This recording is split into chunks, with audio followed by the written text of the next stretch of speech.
summer movie season. Over time, this part of the year has brought me and so many others so much joy. And it being the dead heat of the blockbuster season, it got me thinking, why do we love blockbuster films so much? I mean, what draws people in? What gets people so excited to see these? Well, I think the answer is very simple. They're exciting. Usually. It is true though, when films have such big names like Batman, Harry Potter, heck, even Transformers, of course people are going to go see them. But I'm here to show you what makes a great blockbuster, and why they're so enjoyable to begin with. So sit back, relax, pop some popcorn, and put on your 3D glasses. It is time to check out some of my favorite blockbuster films. You know, there was a time where these were cool.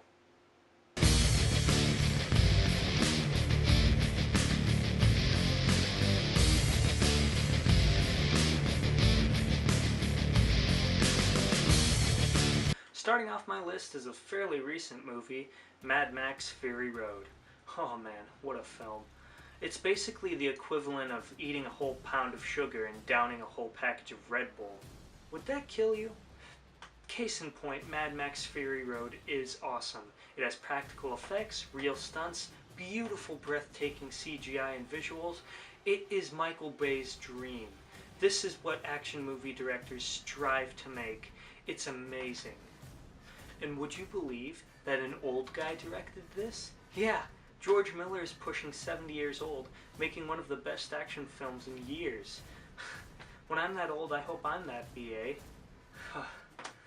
Whew. I nearly gave myself a heart attack just thinking about this movie.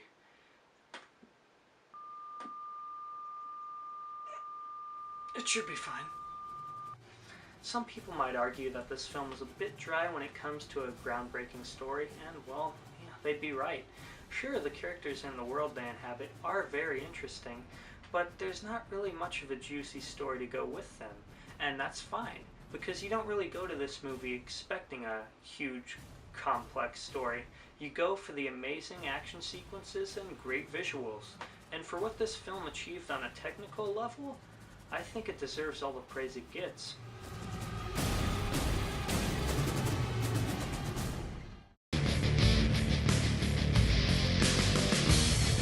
Coming up next is Terminator 2. Oh man, what an exciting film. It's one of the best in its genre, and for good reason too.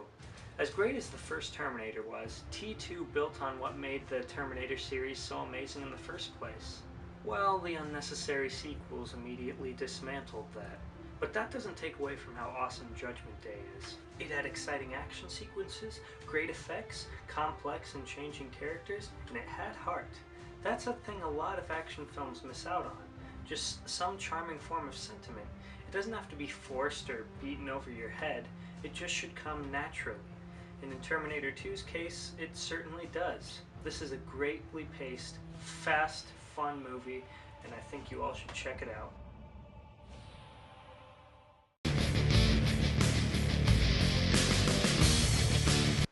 Up next is Christopher Nolan's The Dark Knight. Now, I won't go too in-depth about this one because I just did a review about it not too long ago. However, I will say this. This is a very well-acted, well-shot, professionally made, just a marvelous film all around. It's really intense, the stakes are high, and the drama is actually really compelling. It's well worth your time. I'm Batman.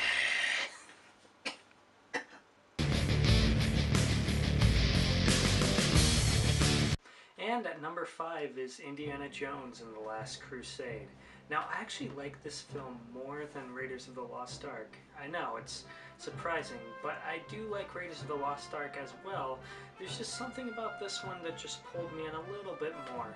Perhaps it was the more lighthearted action, the treasure, or it could quite simply be the special bonding between a father and a son.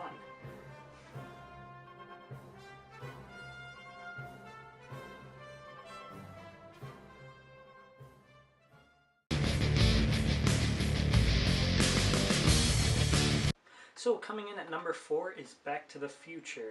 Now, I love this film, but I do want to talk about it in the future, so I'll keep it brief. Anyways, this is a movie with such charm, such appeal. Appeal is a synonym for charm. Thank you. And such lovable characters that you can't help but enjoy it. This is a great film. It has all the qualities of a classic Spielberg movie. In fact, I have heard several people think this is a Steven Spielberg movie. It's Robert Zemeckis, by the way. But whatever the case, it's a great film and well worth being on this list.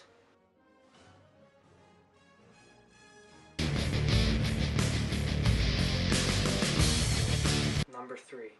So out of all the films on this list, this is probably the most nostalgic. It holds a really special place in my heart. And that movie is Spider-Man 2. So, when I was a kid, I loved Spider-Man. Absolutely obsessed over him. I would run around the house, play with the action figures, climbing up the walls, pretending I was Spider-Man himself. I even jumped off buildings from time to time just to see if those web shooters would work. They don't, by the way. But anyways, this is a pretty emotional film. It deals with some pretty deep stuff, like, losing ones you love, losing trust with those you love, giving up on yourself, losing faith. It's pretty intense stuff. And like The Dark Knight, this is a movie that you watch and you don't really remember that it's a superhero movie. It's a great film and it still holds up to this day.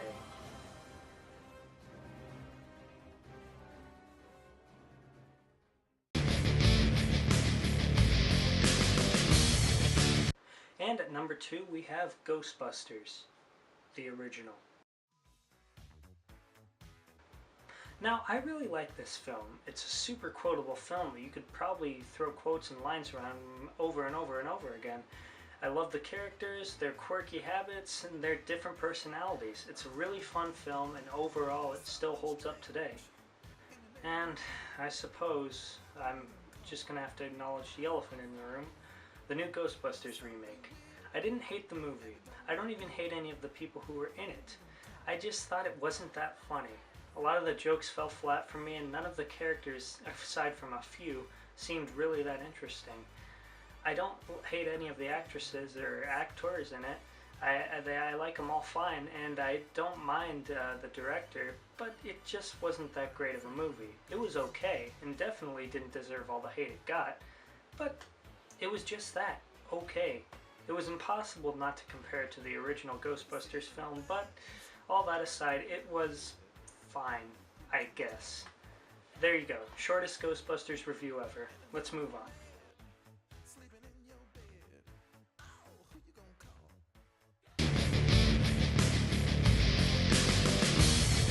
And now, number 1, the big one, the granddaddy of all blockbuster films.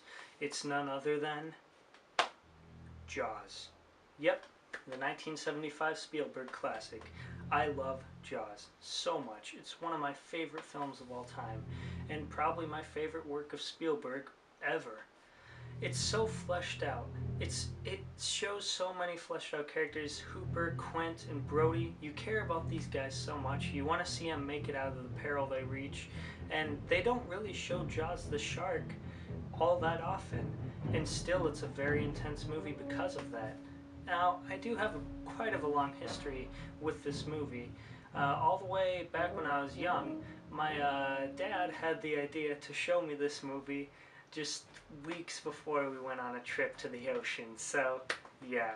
After the mental scarring passed, I watched this movie again years later, and I did not regret it. It's a great film, still holds up today, and who doesn't know the iconic theme song? Even if you haven't seen the movie, you've at least heard it once. It's a great film, I highly recommend it, and it's a movie I find myself watching every summer at least once. Great movie, great time, and it's a classic Spielberg film.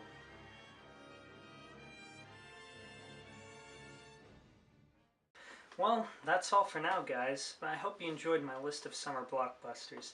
This is always a really fun time of the year for movies, so I hope you all can get out there, see some great films for yourself, and maybe even come up with your own list.